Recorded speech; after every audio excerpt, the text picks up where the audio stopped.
Happy Thursday morning, Keith Tebow, FRCmedia. Thank you for joining us. And as has been the case for a number of Thursdays now since COVID-19 hit our region and our country, we've been getting updates from the mayor of the city of Fall River, Mayor Paul Coogan. Mayor, how are you this morning? Good, Keith. How are you? I am doing well. I want to talk a little bit to start about the COVID numbers. Past couple of days have not been really good for the city, some double-digit numbers. However, there were some days, I believe even this weekend, where there were like 0 cases. So, I mean, the fluctuation must really be frustrating for you.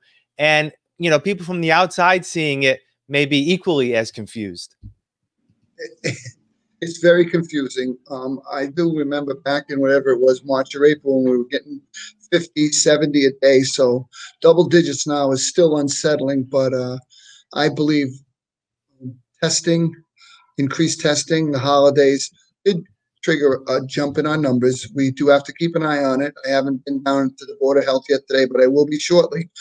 I was looking at the numbers this morning on Boston.com and trying to figure out these percentages, and this is a real struggle.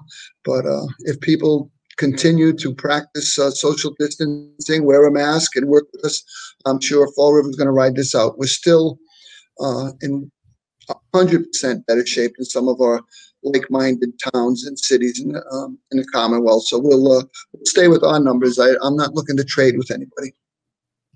Yeah, has the state also been frustrated with how they're able to report? I mean, if you look, you know, the state website every day has a very comprehensive report, and once a week they provide even more detail. Your head can spin if you look at it. But have they also issued some frustrations in general to maybe, you know, your health department and yourself? Well, it's not frustrations. It's like trying to hit a moving target. Last week we had a conference call with the mass COVID task force in relationship to cases versus tests. Now, that's 2 separate numbers, believe it or not, because some people could be COVID positive on June 1st, and by June 20th, they may have been tested 3 times. So they were calling it 3 cases. And I was arguing that that's 3 tests, that no one cares about multiple tests. They're concerned about how many cases are in Fall River, how many people, actual people, are walking around Fall River positive.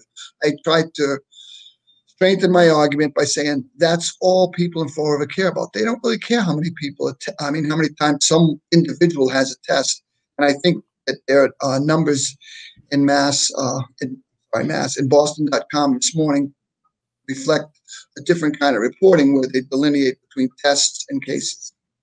Yeah, definitely confusing. And I know people who watch it must be equally confused, but we'll try to provide you with the information I know you have every day, and I appreciate it as someone who reports this every day, to try to get as accurate as possible. And I know everyone's trying hard, but, you know, people see things and they react, and that's the problem. We react right away without looking at some of the other issues behind it. Keith, that's the problem with life.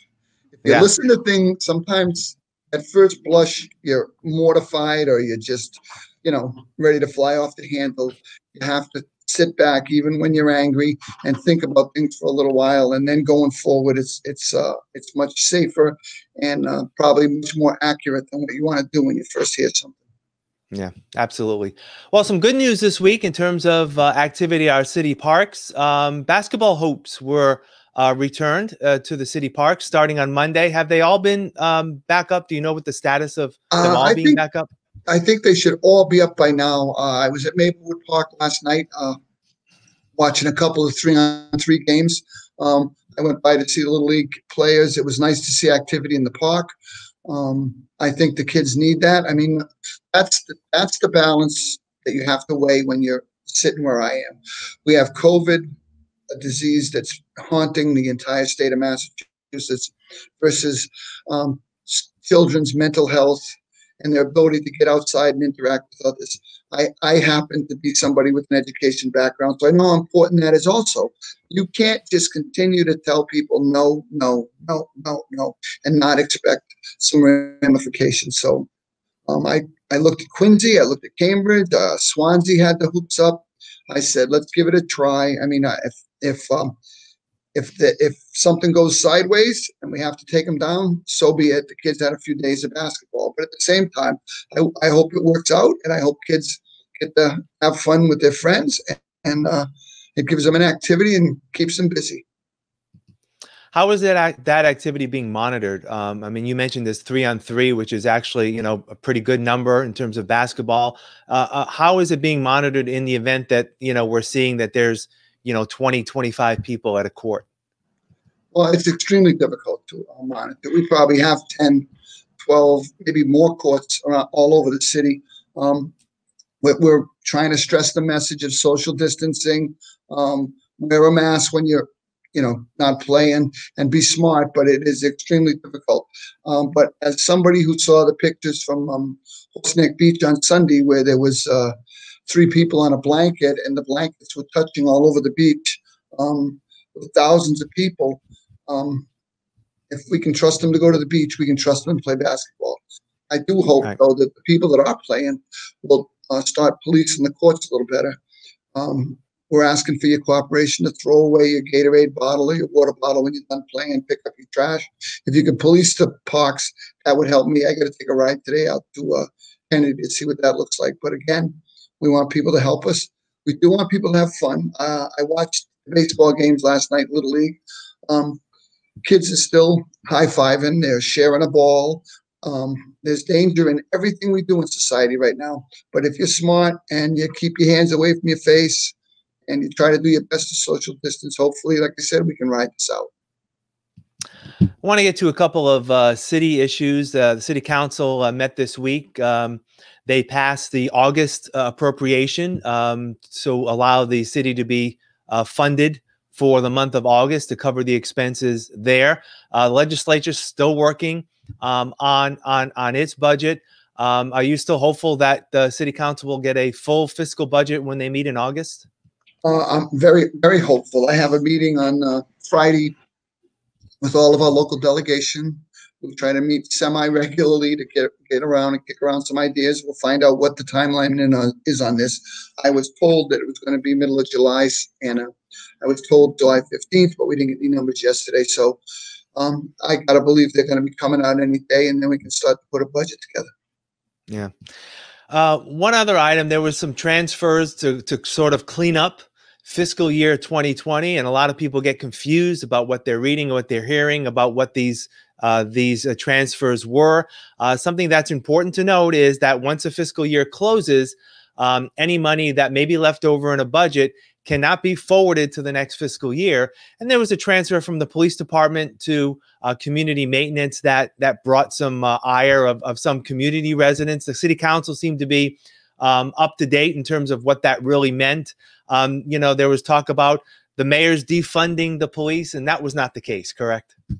Absolutely not. What had happened was we had 3 police chiefs over my short tenure here at 6 months. And what happened was they were kind of like holding back on hiring people. So there were salaries sitting in the budget. They needed some expenses, and a lot of that money we were getting to them from the CARES Act funds, whether it was PPE or masks or cleaning things or some protective gear. So we were taking money out of the CARES Act to supplement the police budget, EMS, and fire, and that might have triggered a little bit of savings and expenses. But we were telling people we are not putting people on the job that we lay off a month later. So we were sitting tight with the staff we had, which again gave us a little bit of reserves. But that wasn't just police. I think our IT had a savings of over 10%. I think the police amount was like 3% of their total budget that they transferred forward. Fire had a very similar number. Veterans, it ended up totaling out to almost 2.9 million. Now, some of that we're going to use to backfill revenue shortfalls from 20 that came because of COVID. And going forward, we'll have a little bit of a surplus to build into the budget for next year. So as a fiscally prudent move, it's going to help us. But at the same time, perception in Fall River is reality.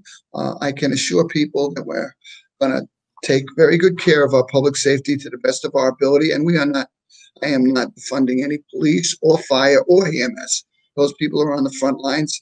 They've done a 5-star job for us throughout this whole battle, and I'm not going to reward them with a bunch of unnecessary cuts. If there's cuts anywhere in any department, you will get a full breakdown on the necessity for it, what we're looking at, and going forward, citizens will have a perfect read on why things are the way they are. But it will not be because of a transfer at the end of the year. That's quite frankly automatic. They're all zeroed out. They all come back free cash, and then we disperse them. One update, if I can ask, what's the status of filling the city administrator's position? We're still looking at people. Very challenging position, needs a wide range of experience. We've interviewed a few early on. I'm still kicking around some ideas. At the time, though, obviously, that was another financial savings. I figure if I'm going to ask other people to save money, we're trying to do it at the mayor's office also.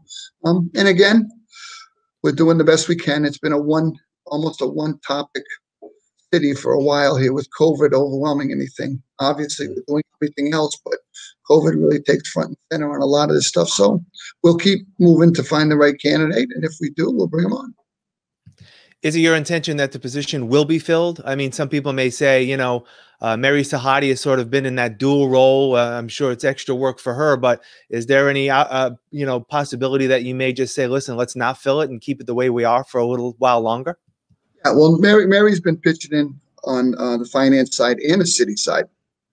And frankly, it might come down to that very shortly, but I'm not going to ask her to do it for just the finance director's pay. We'll try to work an arrangement with her. If we did something like that, obviously we'd want to backfill finance, not with someone at the same salary that Mary was making, but, you know, again, with an eye towards saving money for the city and getting the right people in the right spots. Is Mary one of the people that may be up for the administrator's job, or? Well, Mary did it. If you remember, there's a ordinance, I think, limited her days to 150. So we didn't want to go over that. We weren't sure what was in the pool and where we were going. So she did it for a long time, and she did help us out a lot. And again, Mary and I have a great working relationship, and it could end up that way depending on how things break. But we'll keep eating the bushes to see what we find. One final note this week, actually, something that I know you're looking forward to, and a lot of people are actually looking forward to. Next Tuesday evening, the class of 2020 at BMC Durfee High School will have their graduation. It'll be at Mac Aldridge Field. I had the opportunity this week to speak with Matt Damaris, the principal there. He's excited about it, and I'm sure you are, and the rest of the school committee as well, to finally give these students their due and their recognition. These kids got a whack when they all left the building and had no idea when they were coming back, what was going on. It's really unsettling. In the morning, we're going to do our Resiliency Prep Academy at 10, and then in the evening, we're going to do Durfee. I'm very, very excited. It gives them a chance to get some recognition that they sorely missed with the traditional graduation. I know we're going to pull it off. Again, it's the same message as the basketball, though, Keith. If you're coming, make sure you socially distant, wear a mask, help us out. We're trying to get people to step up. I don't for a minute think that everybody that's at graduation is going to have a mask on for the whole service, but we sure do hope you can do your best to try to help us. And again, let's send these kids off with something they deserve. It's going to be in the evening, and I think we can spread everybody out enough, and hopefully we have good weather. Yeah, it's supposed to actually be warm over the weekend and early next week. And I know that Principal Damaris was saying that people will be allowed in as early as 4 o'clock. They'll be parking at the west lot, which is near the Nagel Auditorium, and then walking down because of parking restrictions with the new construction. But it should be a good time, and we'll look forward to talk about how that turned out last week. Mayor Coogan, thank you for your time as always. We'll talk next week. Take care. Okay, thanks, Keith. And I want to thank you for joining us again this week as we have our weekly conversation with Mayor Coogan. I'm Keith Tebow. Thanks for watching. Have a great Thursday.